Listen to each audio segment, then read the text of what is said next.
unto his wife. Makinig po, ladies and gentlemen. To cleave. Nyatiklik-tilo ka kaya.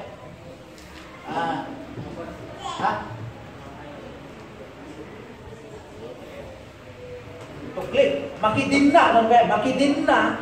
Kini asawa na. Iso nga nalawag na raw. Nga iti lalaki gaya. Lalaki. Panawan natin naganak na kininang na. Tama para kadua. Yan. Kini asawa na. Di asawain na. Di asawa niya. To love his wife. Ayatin na may di asawa na. Na ayon sa Ephesians 5:25. Katulad po, di panagayat ni Kristo, iti Iglesia, iti Ephesians 5:25. Kasjimit kuma iti panagayat tayo iti asawa. Tani Kristo ti head, iti church. Iti asawa mo iti head. Iso da iti asawa nga lalaki. Nukas ano ti panagayat na kumaday-day bagina, kasjimit kuma ti panagayat na kinaasawa na. Iso nga ti panag-asawa, nga baring-baring kakapsat. Hindi po, ladies and gentlemen, ito. Iti Ephesians 5:28. Ayatin di lalaki dahil asawa na kasmay iti bagina. Nga minuhan lang ayatin ti bagina, hanamot nga ayatin ti bagina, yun ni asawa na. So nga dapat mo kasano ti panayipating mo iti bagina, mas jay mo ti asawa. Example ni Jesus Christ, inayat na ti iglesia, ti church. Dagiti tattao ang tinubos na, pati biyag na indod na may pulang ijay, ijay pa nakatubos tayo. So nga ti lalaki with kuma, nung mabalik may, kas di kumadi kas tatayo nga panagayat ka dagiti asawa. Okay? Ano po ang mangyari? Ilayo kayo na sa natin kapsat. Iti 1 Peter 3:7, kastawad ka na kayo nga lalaki, makipagnay kayo kadagiti asawa yo. Amayang lubog iti kinasirip, iti adda iti babae, iti iglesia. Iso nga kuna na to iti Bible, ni bed undefiled. Saan ko mga rin iti pagidaan, kasi nga pagidaan. Awan kumatitulaw na, wino awan kumahiti, bagis na, udungis na. Kailangan nga kaida-iday lain, dayjay man. Na ikasal, wino, naadaan iti ligalit at ilite, kin iti requirement iti nasampuan na kasulatan, nga agasawa, babae iti alagadin, ti Diyos. Nga minta, oras na tayo mga surutong dayjay, kunan ni Apo Diyos, baong ito. Dayjay saan na sumuro, di pamenta. Iso nga mahalaga ti panagasawa. Kung na kayo nagkaplano gasawa, hello. Ano nga balin din yung kunada nga mahilig kami niya kikulat tayo kunada nga tungtungtong natin maray ka tanang agrida nga wak ano nga balin kasya sa no Kristiyano ka dapat punain nyo kung tapon dyan sabi nyo Rizal muna na pagadalan nyo muna ti magbagyo na kayo ka dahil tamang edad anyang naman edad ay pastor. Nung para kanya, abutin nyo kumang dati, 25, may edad kasi ma. Saan nga 18 years old. Sino 18 years old na dalaga ito? Kuya, hana mabalinday ka, hana kaya pa ito, balin na ina. Okay pa sa, adulog tayo kasawa ka, mayat-may. Ate, susunod tayo din pang mayatan ti agasawa nga, sumret iti, panagtakim iti pamilya. Kasi mo iti ilay. Saan nga mabahan lang nga, hanggang nga ang araw, iti panagasawa ka kapsa. Gusto mo importante day jay, ngayon tayo adalin. Makinig po. Tatangarong ka, ano pa, J18, itilin tayo pa balimbit with J18, with parental consent. Mino, aday kapanutan tinaganak, mabalin day jay. Ngayon, iti biblical kung ano mabalin. Dahil ito mo, consider tayo nga adalin. Mino, may isang inayon tayo nga adalin. Kaya palitag balin nga ama, mino magbalin nga ina. No kaya magbaling na ina, magtarating ka ti ubing, 1 year pa mo, sa tumag na. O 18 years old. Panag-ispelan to pa bit lang tinutbuk, tumadim kayo, tag-bit. Mga baling kumaka, ang tag-bit mga pag-iskulaan di tinutbuk. Panagadal lang din ba? Agadal ka lang ti subject mo. Agpuyat ka mo, ang mga baling kumaspasaka, di ka magpuyat. O rin naging nalalay, ag-review ka mo, kagigyan. Tawag pa tinalain nga na nag-review. Si Dr. Jose Rizal na nalain ako natin, nagbabasa mo natin dyan. Nagtugtugaw mo, na nagdinig ka, nag-distract mo na, dahil tag-isuro. Ano nga balik na ako tag-isuro, di ka amot nagdinig. Amin nga nagbaling na masiri, natugtugaw nga nagdinig, yun na nagtugaw, nagdinigdak. Kasi yan, iso nga daw tayo, nga anak niya ako Diyos, sursurman tayo mo tayo dingay. Dapat di kasi maamuan tayo talaga galit ni Diyos para malaman natin yung mga gusto ng Diyos sa buhay natin. Kasi kung pumapasok ka sa entra na ang pag-aasawa po ay hindi po by contract, after 5 years contract, ay wala na. Ang pag-aasawa po ay habang buhay na, buhay po tayo sa pansamantalang lupa. Hindi pag-bid na daga, magpagdanan tayo, mas din tayo pa naging na yan. Kalpasan na tayo tinaga, awanin. At ang continuation niya langit, awanin. Isunod na naglawag, din baga tinasan ko ng kasulatan niya, ayatin din niya asawang saan nga aming karawang. Nga, Diyos ang nakailigalisan na, ayatin ti Diyos mo ti aming pigsangkin ti aming karawang. Yung iti asawa mo ba, yung asawa laki, awan ti baga ng ayatin ti asawa, ti aming pigsangkin ti aming karawang, awan na dyan.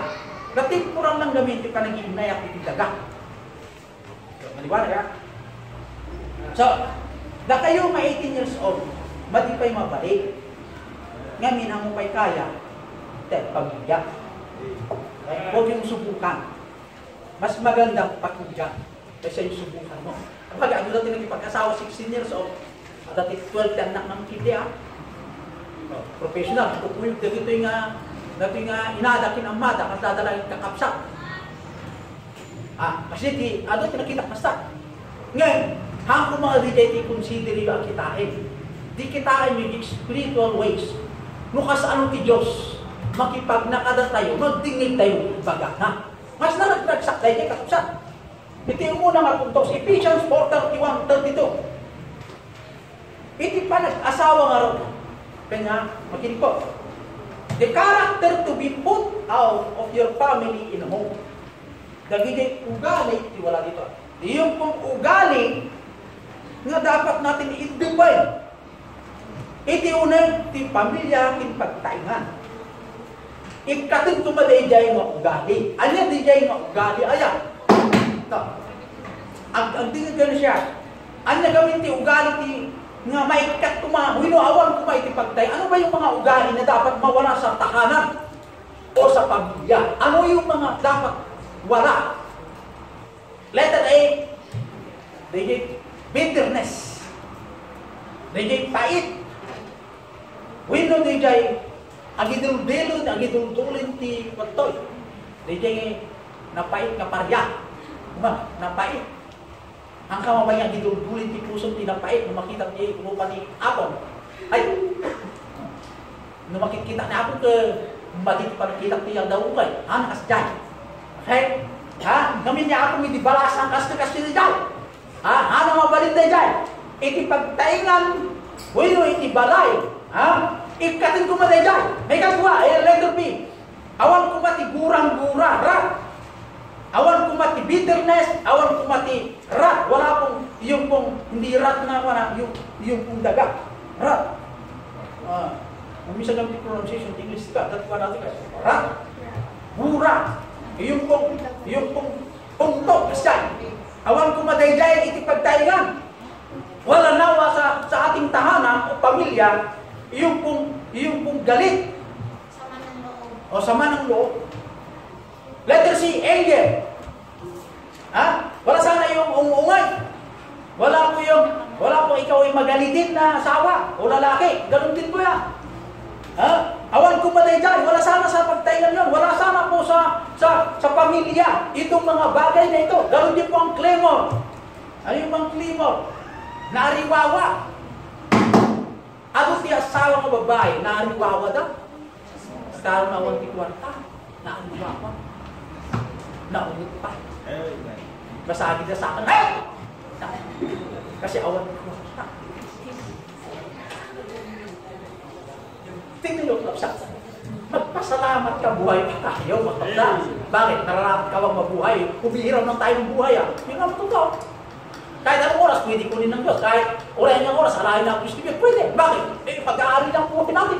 Pagpasalamat tayo, buhay pa tayo hanggang ngayon. Ha? Wala sana sa mga ladies. Karami sa mga ladies dito, wala tramaan dito. Claim mo, naariwawa na, natapugo, yan. Magbag na kahigante. Dami naman hindi higante yan. Yan. Tanggalin yan mga ladies. Okay, walang pera eh. Evil speaking. Ito'y dapat mawala sa pamilya. Iyong pagmura. Pagmumura. Ano yung pagmumura? Bad words. DJ, dakis na sao. Anak ng wedding. Hindi pwede anak ng wedding. Anak ng sakti na sena. Hindi pwede mo sasama. May mas malalim pa dyan. Huwag natin kung babanggitin. Wala na mo ibang babanggit maliban dyan. Yan, ipanutin nyo kausap. Evil speaking dapat mawala. Sa pagtaingan sa ating tahanan. Dapat mawala sa ating lahat po yun. Iyon po ay gusto ng Diyos sa ating buhay bilang bagong pamilya o pamilya natin sa pamilya. Ano pa? Sa letter A, all malice. Dapat mawala yun. Yung punadang malice kit. Kasi, dakis na panggap. Maruming pag-iisip. Nakita mo na si mister mo, may kasamang dalaga. Ganyan.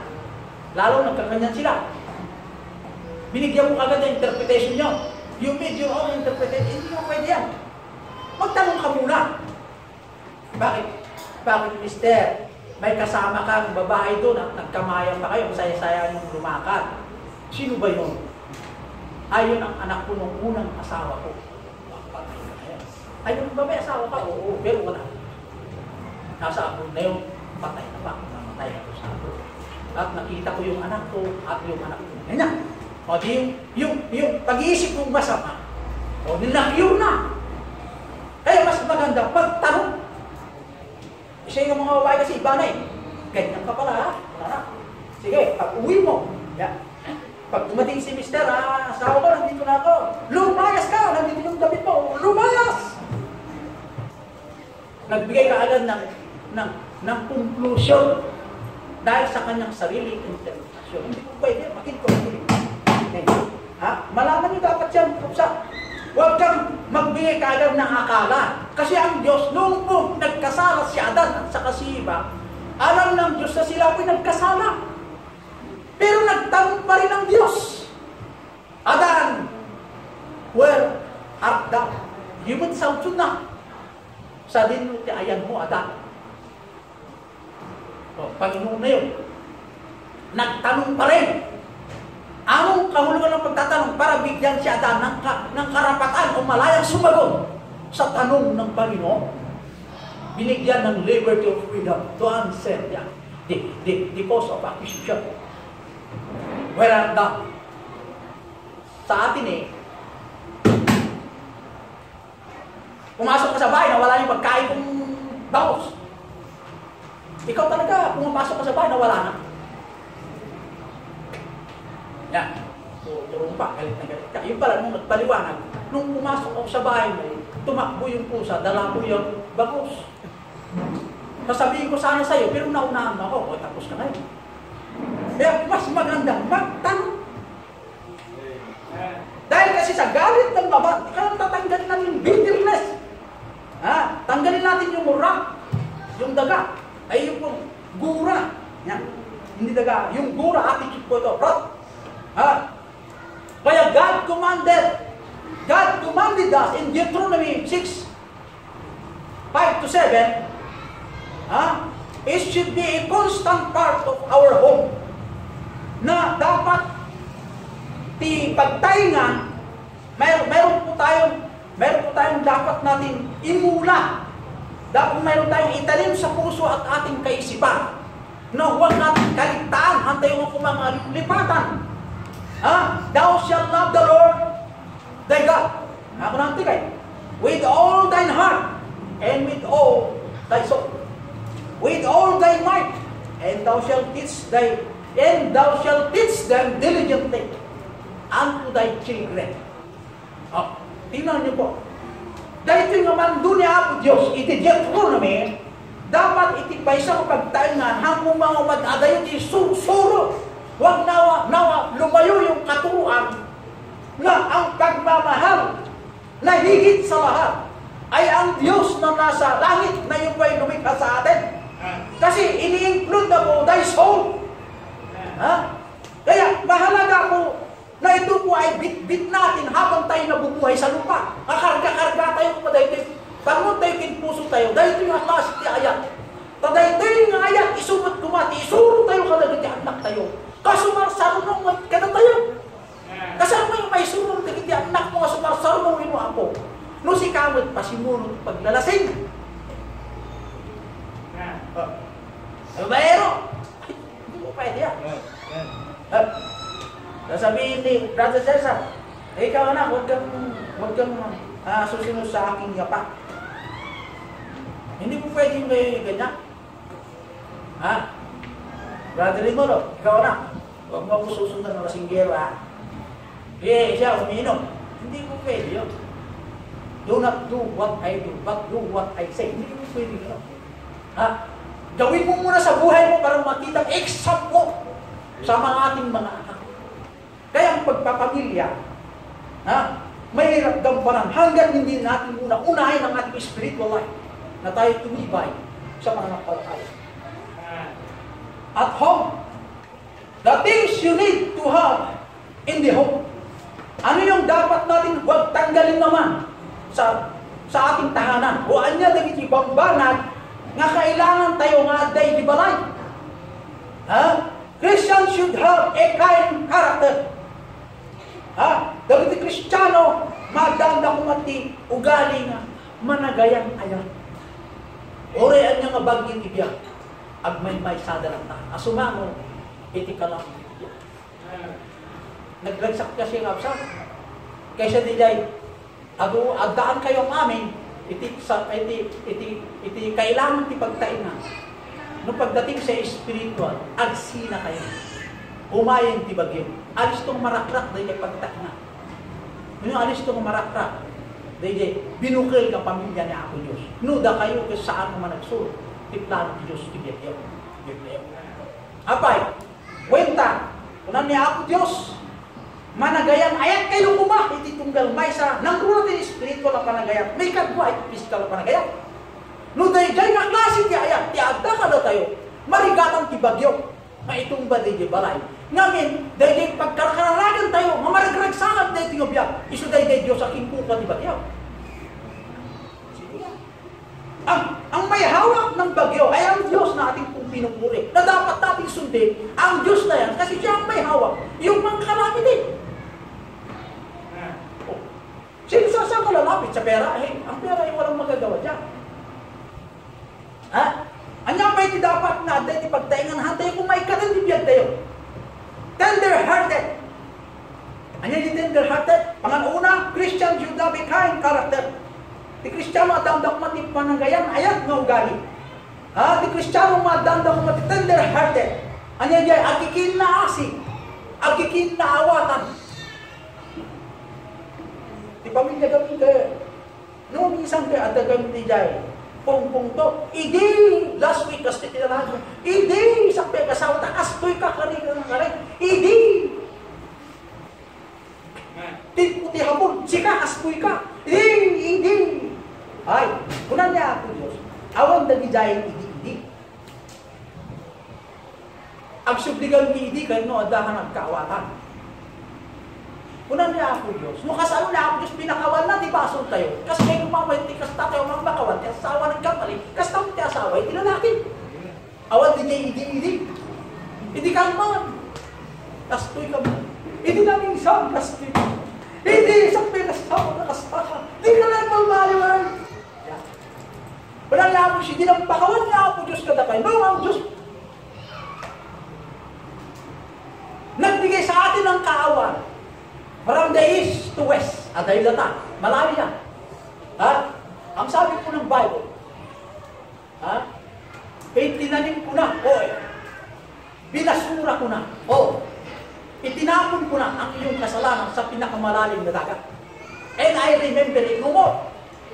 From the east to west. Ganun po ang Diyos, hindi niya po tatandaan ang ating nagawang kasalanan. Ha? Maliwanag po po sa. Kaya madaan tayo kung magpalagigin na kasi mapagmahalan na may pagkaunawa sa bawat tahanan. Amen. Amen? Meron? Amen. Pinag-iim si brother. Amen? Amen. Mag-iim tayo kapatid. Kailangan natin buksan. Ha? Pangatlo, forgiving character. Makawa, mapagpatawad sa ugali. Meron tayo ugali na yan, hindi mo yung patawad. Nagkamali ka lang eh. Yan, babae, lalo din mga babae. Ba't mahilig kayo kasi ng ganyan? Ha? May word. Ganyan. Ba't ganyan ang mga babae? Ay, mga ganyan. Pinampangako ko sa batultok. Yan. Kristiyano na tayo, mga kapsa. Makinig. Kaya kung magpaplano kayo mag-asawa, kailangan consider mo yung edad. Consider mo rin ang iyong katayuan mo. Hindi mo kaya mag-alaga ng bata. Hindi mo kaya alagaan ng mister. Ganun din si mister sa asawa. Trabaho na, balak pa. Anong trabaho mo? Nag-aaral mo na. Ay, aspas mo pag-aaral. Hindi mo pwede mag-usap kayo yung boyfriend girlfriend. Ang tanang na pagbalik. Kargado na ng 45, 3 months, 4 months. Paano may masok kung inasal na? Huwag niyong subukan ng Panginoon kapsa. Huwag niyong subukan ng Panginoon. Pangalawang puntos. Proverbs 3:15. Kayong mga magulang na may asawa o mga parents, check your children if they are in God's sight. Mga magulang, i-check niyo po yung mga anak kung nasa panig po sila ng Diyos sa paglakad, sa paglilingkod. Kaya ang mga bata, 13 years old, pataas. Paano yung 12 years old po ba? Bata pa rin niya. Ito Proverbs 13:1. Kailangan ang mga anak pakinggan po nila ang father's instruction. A wise son hearing the father's instruction. Ang wise son, yung kung marunong spiritually, maintindihan niya po ang spiritual na kalagayan, nakikinig po sa magulang. Kung bakit ang anak hindi nakikinig sa magulang, dahil sila po hindi makaintindi yung spiritual ng Panginoon, yung spiritual side. Kaya marami ang mga kababaihan ngayon, mga bata, na napag-asawa na wala pong instruction ng magulang. Meron mga magulang, tinatakil na yung anak eh. Meron din magulang, ano yung anak. So maliwanag po kapsa, father's instruction. Dapat ang mga bata makinig po sa instruction ng magulang. Proverbs 2:15, but the rod of correction shall drive them out from him. Kaya yung kung palo, DJ Bao, text like.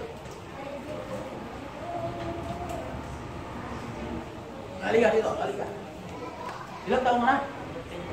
14. Oras ka. Kailangan ba sa batang 14 ito? Yan. Kung hindi yung maedad, katulad niya, yung si kapatid, 30 years old. Kailangan niya ba ito? Isa kanya na, salita lang po. Pero yung bata na hindi po nakaintindi, kailangan na paluin. Huwag lang dito, huwag dito, huwag dito. Kundi, face the board. Susapwe. Kung hindi ito, pal. Bautin na to. Ang purpose na bautin, hamo nga bautin ka po yung pungtok. Hindi kat bautin ka po yung ayat. Ay, magkaiba po yung bautin ka po yung pungtok to ngay naramit na. Bautin miso na tayo, ayat nga anak. Ganun yan. Ganun po mga kapatid. Meron kasi mga magulang hindi pinapalo ang anak, kawawa yung anak. Dapat paluin na. Huwag mong paluin naman na hanggat maging madalas sa hospital, ganyan. Hindi ganun. Baka maya, paluin mo hanggang mayroon tayong bantay bata. Under the civil code, ay hindi mo pwede rin yun. Ginagalang ang gobyerno, ang disiplin ng religion. Provided, however, no, kung lamang ito po ay hindi po magkaroon ng physical, sakit na physical, bago pa ng babaon mo kastoy. Bautin lang po yung kaya ng awitin. 5 years old, pinaawit po na kaya ng isang kabal, hindi po pwede, makamatay yung bata. Dapat yung kaya niya po pagkatay. Okay, di ba na? Maliwanag po mga kapatid? Am I clear? So maliwanag po na ang number 2 points ay dapat natin pong i-apply kung kailangan ang talo. The rod is applied early in his life. Dapat yung pagpapalo sa quick ng bata ay mas maganda early. Mas nasapsapa kumapay. Tadi kay Sarah na tumubukan niya na mabalimpay lain ng may kat. No, ubing pa lang edad na. Tadi ubing kami na upay amuna kay. So alis to nga dingay. Kaysa diye natangkan ng tiuna, natangkan ng tingpagina. Narigat na ikurik ng baot ng dayday. Apay, adot ti amuna jirwaray. Asurusuro jirwa. So nga, no ti pastor ko bay, apa na ikurik di membro. Kumano di membro na amuna, ay ikurik na mga pastor ay. Kumano dayday. No kuma mandarukot, di mo jibunan. Ano yung mandarukot? Ito, tumanay, kumanaw. Tamo na, at bakit eh. Kasi mo gano'n? Ito.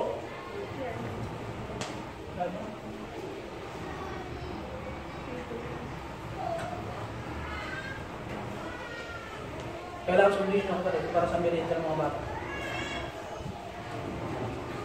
Sinabi ko. Sabi mo kay Brother Boy na sunduin siya, Alwaras mo doon sa Australia. Okay. Sundan ako kayo sa'yo. Kasi naghintay yung tao. Yung pong rod is applied effectively, Proverbs 19 verse 18. Applied in early life, Proverbs 19 verse 18. At ang pagpapalo ay consistently. Kaya, huwag ang magulang humingi ng apologize sa bata. Pagkatapos sa pinalo yung bata, kakausapin mo. After 3 to 5 minutes. Anak, kung bakit ka pinalo, mo yun. Huwag mong paluin ng bata na hindi alam kung bakit mo pinalo. At pagkatapos siya ay manalangin kayo. Anak, manalangin tayo. Marinig yung bata, pinagpipray mo yung bata, na lumago sa pananampalataya at baguhin ang kanyang ugali na ayaw ng Diyos, kaya kung bakit mo pinalo. Maganda may tanim sa kaisipan ng bata yung ganung postura na turo upang sa kanyang paglaki, pag wala ng tatay, dala-dala na kanyang turo na yan. Amen! Kasi buhay pa, Panginoon, ating pinagiging mula. So the last point, Exodus 20 verse 12. Children duties to their parents. Ano naman ang duty ng mga children o yung mga bata sa magulang? Ang sabi po ng Bible ng Exodus, honor thy father and thy mother. Honor, rumispeto kayo sa tatay at inyong nanay. Matuto dapat ang mga bata na rumispeto. May asawa yan o wala. Anak ko pa rin nga. Proverbs 13 verse 1. Listen to your parents' instruction. Muna mo nito. Ephesians 6:1, obey your parents. Respetuan tinagang na itong parang tibagbagaga. Kan, anyaman di instruction da. Tinggan! Tinggi anak. So, kung nagiging anak ka na susukit, sino dingding dagat? Ito yung warning. Kailangan na nagiging anak, walk with God, needs to be concerned. Kailangan makipagna kayo, itikaluban ng Diyos. At ito po ay hantumang sarsarday, kapanpanlag na itibiyang niya ako Diyos. Hantay po mga sarsarday, nga makipagna, ito ang lagadan ni Diyos. Huwag tayong huminto. Huwag tayong magsawa ng Diyos siya ang ating director sa buhay na ating hiniram upang sa ganon, siya naman ang bahala sa bawat pangailangan ng bawat isa. Okay? God's word would not depart from the mouth of God's people. Ang salita ng Diyos, huwag naman sana lumayo sa inyo. Dahil po ang kanyang salita ay nanatili na siya ang ating ilaw. Ang kanyang salita, siya rin po ang ilaw, ay siya rin po ang lampara ng ating path, ang ating ilaw sa ating mga landas. Ang kanyang salita. Huwag naman sana lumayo sa atin bilang mga anak ng Diyos. At ito po ay ang sabi po ng Bible, day and night, Deuteronomy 6:6 down to 9. day and night, sa araw at gabi. At ang sabi ng Bible, pray without ceasing, 1 Thessalonica 5:17. Kailangan ng mga anak ng Diyos matutong manalangin upang tayo po'y lumago. Ito yung spiritual maturity. Upang tayo po lumakil di pangmati. Kaya't nagtatayo na naganakay, uri matay tayo, may isuro mo ting kaligiti ang nakisursuro, tinasan ko na kasulatan. Pastor, ano? Manungay garot dapat may plano ko mati anak. Yung birth control ba, ibubliga? Kaya, kailangan dalawa o patlaing na anak. Ang sabi ng Bible, ang kuman ng Diyos sa dalawa. Replenish the earth. Punuin yung arot tidaga. At ayat kung man nakadaadang kinig. Ngayon awan tibagay ti Bible na duwa o talo mo pa. Don't ever allow to plant that backward. Because niya ako Diyos amuna ti future. Niya ako Diyos amuna ti dapat nito na kadagiti anak na. Ang amin, iti pa nagkadwa ti agasawa. Babae po lang ti parabot magdang kayo ti anak. Hindi po ikaw po ay mamumut ka. Sikakit nagpulian dalo nga putot. Ay, hindi yun po ang guarantee. Nuhanay niya lang niya ako sa magkaroon kayo ti anak. Hindi rin pwede. Nasa permitted po ng Panginoon din magkaroon kayo ng 5 anak. Paano yung pills, yung mga bagay na panghende na magkaanak ng marami? Ito ba ay biblical? Hindi human wisdom. Under the law. Ito po ay valid. Mabalid yan. Api ko na, it was formed by the government. Ito po ay naarami nga na-approval. Ay di pills, di po na nga, may ilaw pas dahil. Aliri yung ba na panghende ng pag-adult ay dapat itik ng kasawa. Aristotle pa nag-dumas di population. Tandaan nyo, ang kontra, the wisdom to world, the wisdom to man. Ang kontra. Abay, kaya ko na, hanakas niyo mo ti plano na ako Diyos. Sa balik ti plano na ako Diyos. Uri, aganak ka ti 12, 24 na anak. No, agda ka ti ang lagamin ng paninag na ti Diyos. Amo niya ako Diyos kastastanat, dapat ikaw ay talo lang anak. Anak Diyos mo, mas marunong ka pa sa Panginoon mo. Kita na napis ti kaya mo, pagtarahong pagtayo nga. Kaya amumot niya ako Diyos, kakararan ka mo, hindi na ako Diyos narapat para sa iyo. Sa umagitan ng panalangin. Panalangin mo ngayon, bigyan mo ako ng 10 anak o 20 na anak. Hindi rin pwede yan, kasi nasalala din sa health ng babae. O paano pasok mo yung babae masakitin, ay gusto magkaroon ng 10. Ay, hindi pwede yan. You should have the understanding ng asawa. Eh yung asawa mo, mamamatay na, bumidilat ng mata, gusto ba ang 10? Eh kaya ng 2 lang. Eh huwag mo naman ganyan eh. Kasi po, nasalala naman sa health. At ang panalangin, higit sa lahat. Kasi pag nangunguna ang Diyos, kahit gusto mo ang 10, kung 2 lang yung bigay ng Diyos, ay kontento ka na diyan. Kasi ang Diyos din ang pasimula sa buhay mo. Diyan, may ari ang ating buhay. Marami ang gustong magkaroon ng anak, eh wala pang anak. Right.